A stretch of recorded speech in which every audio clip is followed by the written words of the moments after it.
오늘 저는 하나님의 은혜 한번 따라해 보실까요? 하나님의 은혜. 성전 건축에 대한 설교를 하게 될 것입니다. 지난주에는 어려운 가운데서도 사역은 쉼 없이 이런 설교를 제가 했는데, 오늘도 어려움 속에서도 사역은 쉼 없이 시작. 두 번째 똑같은 주제로 주의 말씀을 나누도록 하겠습니다. 우리 교회는 1991년도에 교회가 세워지고 난 이후에 오늘까지 꾸준하게 별 탈 없이 교회가 잘 성장해 왔습니다. 또 교회 구성원들이 아주 좋으시기 때문에 하나님의 은혜로 잘 성장했습니다. 눈사람을 만들 때 맨 처음에 꽉 눌러서 굴리면 점점 커지잖아요. 핵기 누군가 핵심인물. 그런 거 교회는 잘 굴러가면서 오늘의 교회가 세워졌습니다. 그리고 이곳에 교회가 이사 온 지 어느덧 10년이 되어져서 금년 2월 달에는 성전 봉헌 예배를 드렸습니다.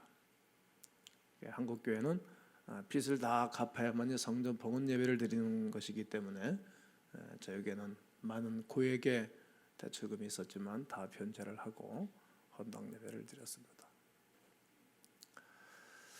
그리고 이제 우리 교회가 20주년이 됐을 때에 최고 인원이 1287명, 1300명 가깝게 예배를 드렸어요. 20년이 최고의 정점을 찍었던 그런 해였다라고 봅니다. 제가 20주년 예배를 드리면서 에베네셀의 20년에서 위대한 비전 10년으로 비전을 걸었고, 그리고 303촌의 비전을 걸었는데 300명의 선교사를 파송하고 3,000명의 리더를 세우는 것, 이게 저희 기도 제목이었습니다. 그러고 나서 이제 4년인데 4년 지나면서 예배 인원이 오히려 줄었어요. 한 100여 명이. 소그룹은 늘었고 110여 개의 소그룹이 있고, 선교사는 300명을 보내야 되는데 정상적인 선교사는 한번 우리가 파송을 하고 신학교를 잘하고 있죠. 그리고 많은 선교사님을 돕지만 이 비전이 언제가 이루어질까? 제가 이제 2016년도에는 비전을 싹 내려놓고 안 이루어지니까 내려야 되겠다, 그렇게 생각하면서 지나가다가 길을 찾았어요. 길을. 교회 비전 스쿨을 열어서 어제 28명이 수료식을 했거든요. 이제 12월 마지막 주 주일 낮에 할까 저녁에 할까 뭐 생각할까 정하지 않았는데 파송 예배를 드리게 되겠죠. 28명이 선교를 갔다 오고, 우리가 생각할 때 선교사 그러면 어느 한 지역에 가서 5년, 10년, 20년 평생토록 장기 머물면서 하는 선교사는 선교사가 아니라 단기 선교도 선교니까 갔다 오고 1차, 2차, 3차, 4차, 5차, 6차 이렇게 되어지면 300명의 선교사를 다 파송하게 될 줄로 믿어요. 2016년도에는 그 비전이 안 내려나고 그냥 갈 거니까 얼마나 감사하고 기쁜 일인지 몰라요. 감사하죠.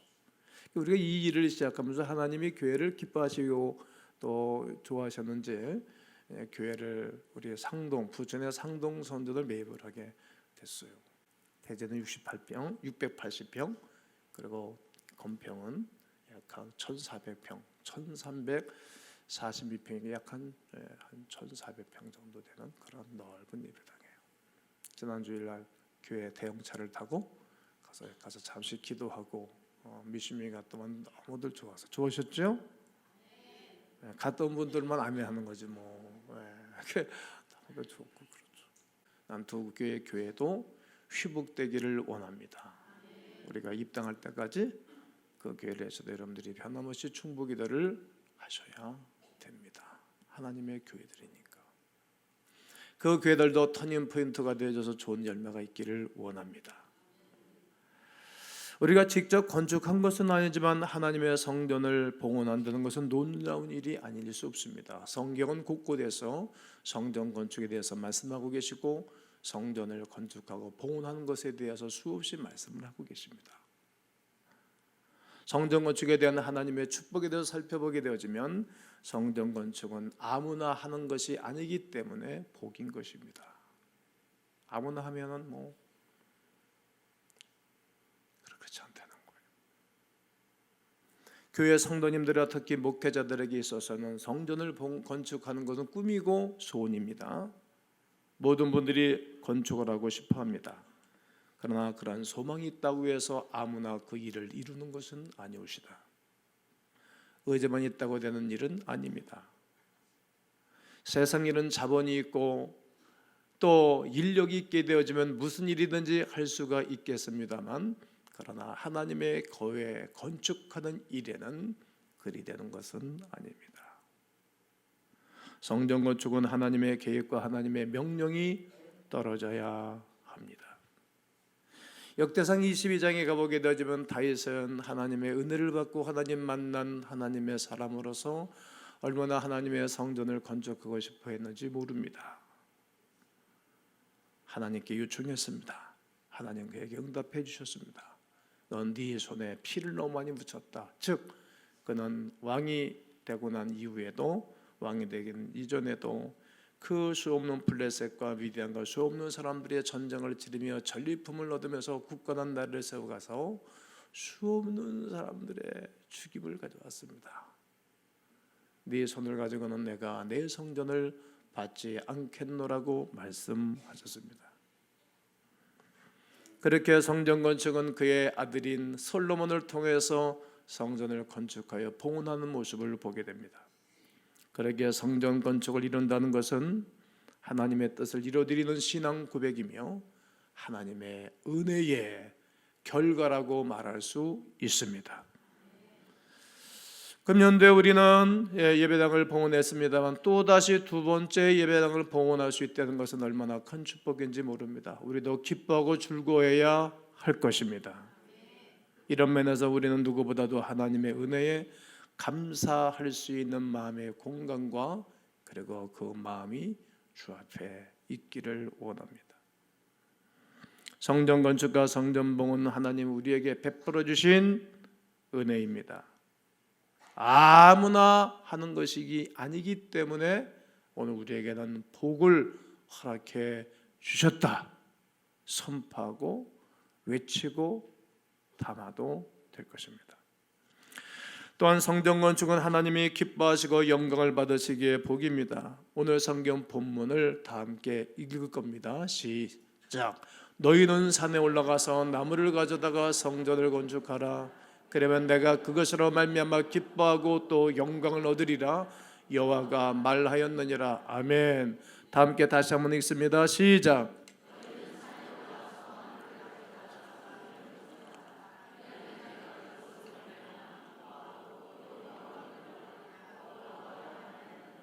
네, 산에 가라.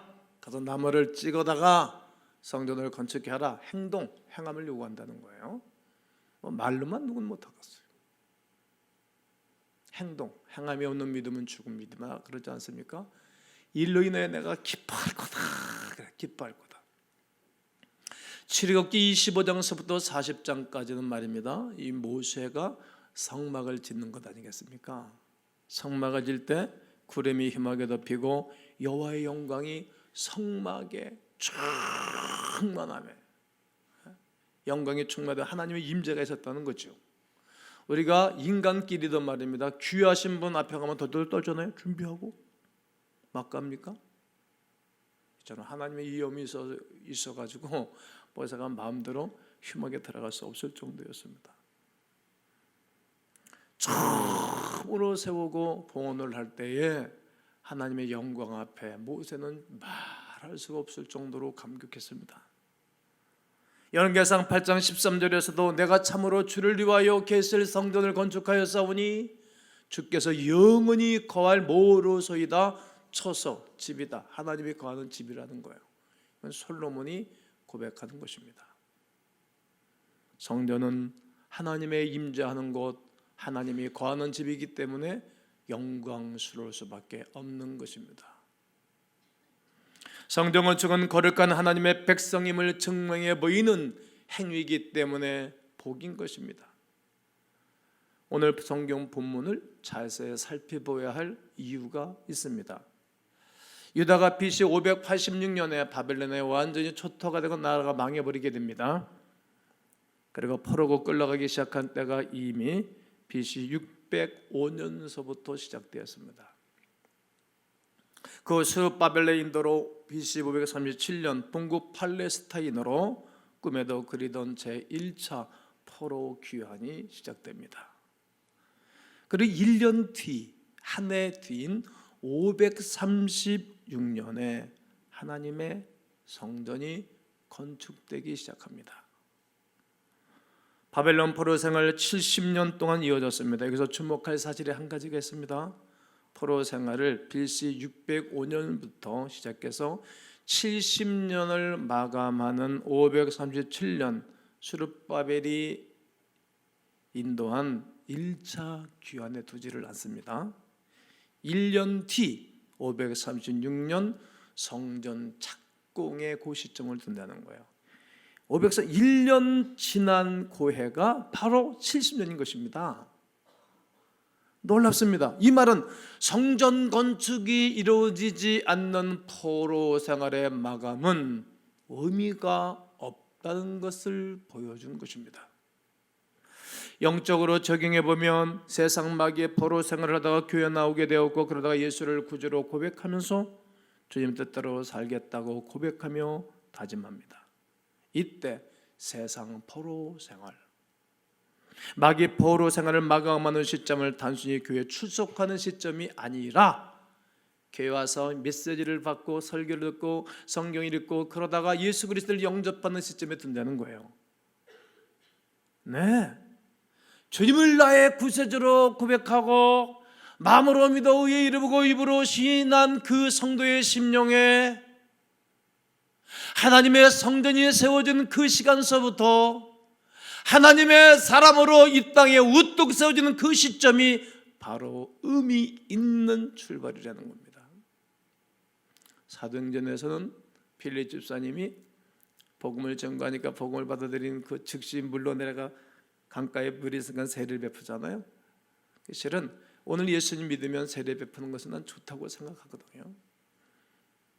그것도 이제 여러 가지 문제가 있고, 우리 장로교회 한국의 법은 교회 성도들이 오시게 되어지면, 처음 오시게 되어지면 이제 사가족서부터 교육을 받고 또 학습 받기 전에 6개월 되면 이렇게 학습을 받아요. 그 학습교인 되는 거예요. 그리고 학습을 받고 난 뒤에 또 6개월 지나서 세례 교인이 되죠. 그리스도를 영접하고 지적으로 지정의를 갖춘 신앙을 갖게 되어지면 세례를 베풀죠. 그때부터 성전에 참여할 수 있는 특권을 주시죠.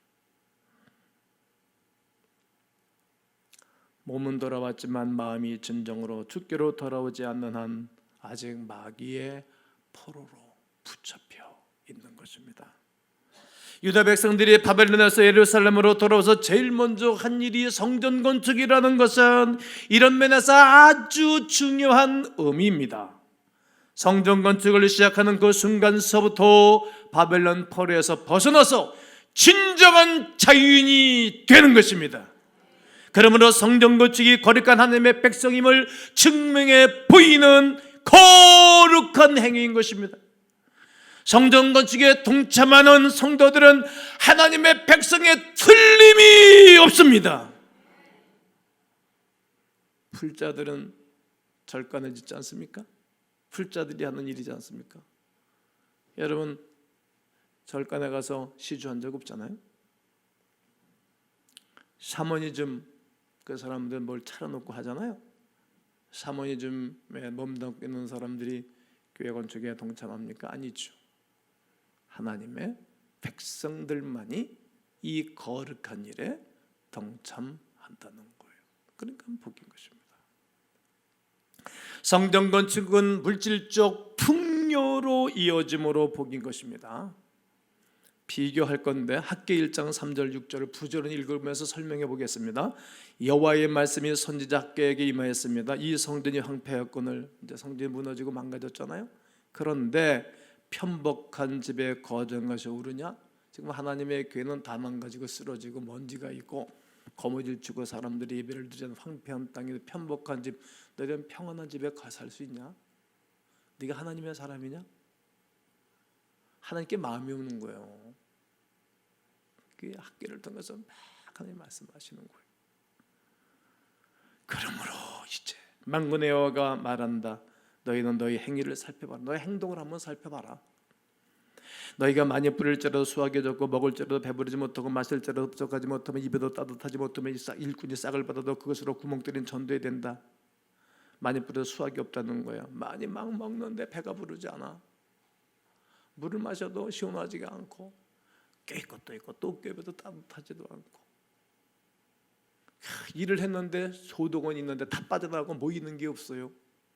이게 무슨 말인가 하면, 하나님과 좋은 관계를 맺고 살았던 사람이 하나님과 관계를 깨고 세상 가운데 살아가면 행복하지 않다는 거예요. 포로 생활하다가 돌아보면 뭐 할 것이에요? 고향에 맨 참날이라 주지 그 다음날 뭐 할 거예요? 그들이 이스라엘 백성은 하나님을 예배하고 찬송하고 경배하는 백성들인데 그거 하지 아니하면 의미가 없죠. 우리가 거룩한 주일날 우리 생각과 마음이 하나님께 있기 때문에 오늘 거룩한 주일 예배를 드리고 하나님의 은혜를 누리고 말씀을 붙잡고 세상으로 돌아가 세상을 정복하고 다스리며 살아가는 것이기 때문에 우리가 인생에 의미가 있는 것이지, 태어나서 밥 먹고 옷 입고 공부하다가 취업하고 결혼해서 애 낳고 살다가 나이 먹어서 늙고 또 며느리 보고 사위 봐서 그리고 손자 낳고 또 애들 낳고 살다가 늙어서 죽다. 무슨 의미가 있겠어요? 의미가 있겠습니까? 그게 무슨 인생의 의미가 있겠어요? 세상 일에 얽매여서 세상 일만 하다가 주께서 오라 하실 때 주 앞에 가서 뭐라고 말할까? 야, 넌 뭐하다 왔니? 뭐라고 말하겠어? 인생은 이 땅에 사는 것도 아주 중요하고 주 앞에 설 날이 있다는 거죠. 하나님과 관계가 깨졌어요. 종자가 있냐? 포도나무, 무화과나무, 감람나무, 송이나무 열매가 맺지 못한다? 그렇게 말해요. 19절에 야, 열매가 없다, 행복하지 않다 이거죠. 그러나 거기 중요한 그러나 이 말은 너희가 수입이 없고 배고프고 목마르고 힘들고 춥지 않고 그러나 이 말은 그런 일이 있었지만, 그러나 이 말은 뭐인가 하면 너희가 마음이 내게로 돌아오고 몸이 하나님께로 돌아온 그 삿날부터, 오늘부터 따라해볼까요? 오늘부터는 내가 너에게 뭘 주리라? 복을 주리라. 이스라엘 백성들이 하나님께 돌아왔어요. 몸만은 것이 아니라 마음도 생각도 뜻도 돌아왔어요. 오늘부터 복을 주리라. 할렐루야! 하나님의 성전을 지어 영광 돌리지 않는 이스라엘 백성들에는 의미가 없다는 것입니다. 하나님과 관계를 맺고 살지 않는 사람은 의미가 없는 얘기입니다. 우리 마음속에 성전이 지어져서 주님의 거룩한 뜻과 거룩한 역사를 이루어지지 않는 곳에는 의미가 없다는 얘기입니다. 하나님께 영광을 돌리면 하나님의 복을 받는 것이 당연한 것입니다. 제가 몇 주 전까지 가드리라는 설교를 쫙 했죠. 의미 있는 설교를 했죠. 제가 6편의 설교를 내 머릿속에 쭉 담고 있죠. 행복하죠. 기억하십니까? 재정에 대한 설교했지 않습니까? 재정에 대해서, 이성에 대해서, 주초에 대해서도 얘기하고 쫙 했잖아요. 재정도 사용하는 순서가 있다. 이거 설교한 거 아닙니까? 먼저 하나님께, 그리고 이웃을 섬기는 일에, 그리고 저축하는 일에, 부모를 공경하는 일에, 그리고 우리가 남은 것을 저축하는 거. 이게 순서. 먼저 하나님. 예전에 복에 대한 설교를 제가 했지 않습니까? 복을 쫓는 사람에 대해 복이 오게 하는 사람 되라고. 우리가 먼저 하나님 딱 붙잡고 살면 그냥 다 옵니다. 다 옵니다. 하나님의 일을 하는 사람들입니다. 따라해 보실까요? 먼저 주의 일에 힘쓰면 모든 것 온다. 그렇습니다. 성전 건축은 물질적 축복의 시작이기 때문에 복이라는 거예요. 그럼 누가 성전 건축을 동참합니까? 누가? 성전이 세워지는 것은 하나님의 감동을 받은 사람들로 하여금 하나님의 일이 진행되는 것입니다.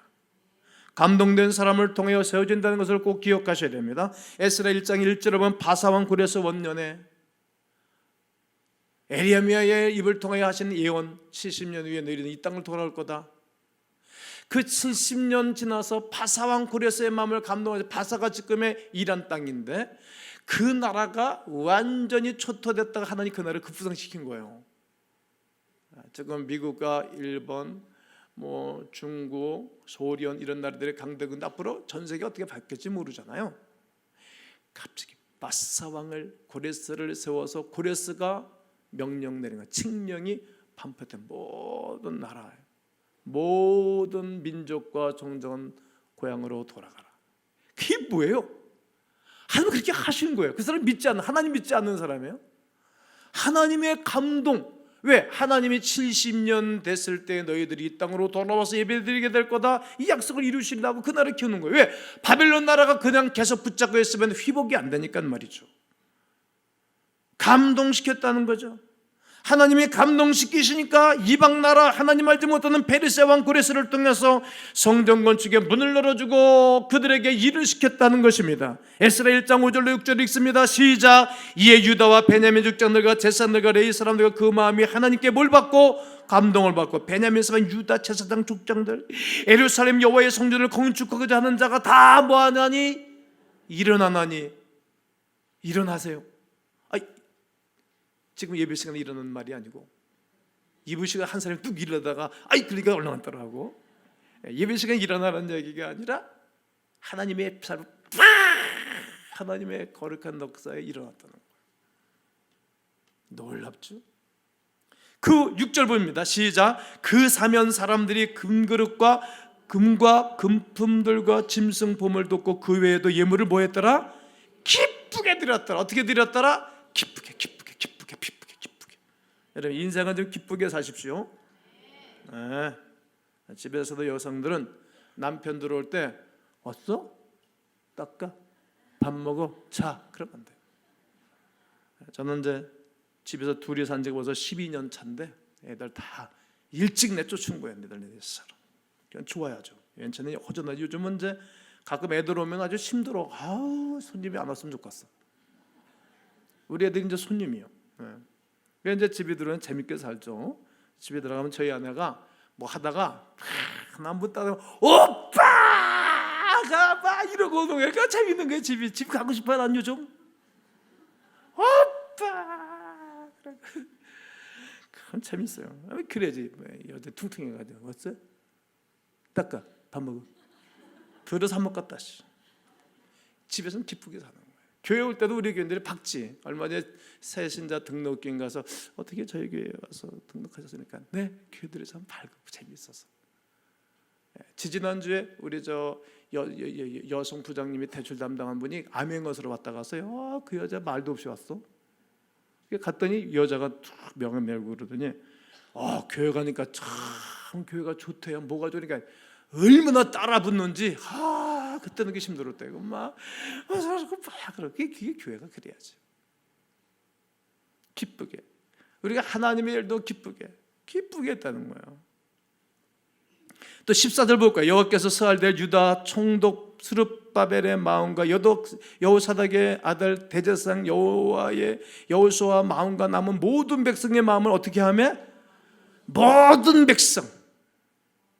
모든 백성들의 마음에, 모든 백성, 교회는 하나잖아요. 민족도 하나고, 모든 백성들의 마음을 하나로 감동시켰고, 만군의 여호와 그들의 하나님의 전국 사람 모두가 동참하는 거예요. 모두가 함께하는 것을 보게 됩니다. 어느 분이 이런 글을 썼어요. 하나님의 감동과 관련하여 말했습니다. 인간에 주어지는 최고의 저주가 무엇인가? 그것은 질병도 죽음도 가난도 아니다. 인간에 주어지는 최고의 저주는 하나님의 감동의 은혜가 임하지 않는 것이다. 구원의 메시지를 선포해도 감동 없이 무덤덤하다면 그 자는 영원한 저주에 빠질 수밖에 없다. 성령의 가슴 두드리는 감동을 느끼지 못한다면 그 자는 하나님께 쓰임받지 못하고 세상에 휩쓸려 내려갈 수밖에 없을 것이다.